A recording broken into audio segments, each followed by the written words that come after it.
برے دوستوں سے جان چھوڑا، تم نے اس سے کیسے جان چھوڑائی؟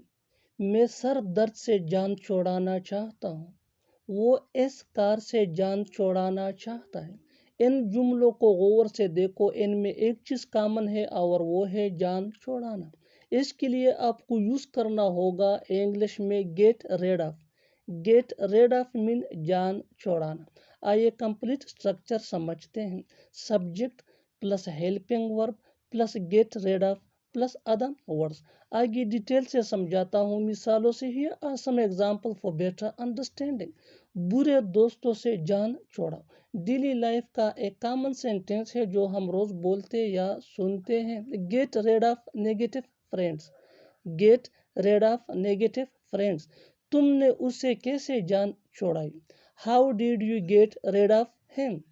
How did you get rid of him? میں سر درد سے جان چھوڑانا چاہتا ہوں۔ I want to get rid of headache. I want to get rid of headache. وہ اس کار سے جان چھوڑانا چاہتا ہے۔ He wants to get rid of this car. He wants to get rid of this car. اور آخر میں یہ سینٹنس آپ کے لیے کامن سیشن میں اس کا جواب ضرور دینا۔ اس موبائل سے جان چھوڑاؤ۔ اس موبائل سے جان چھوڑاؤ۔ Subscribe to English PS for more advanced English sentence structure. Thanks, Manu.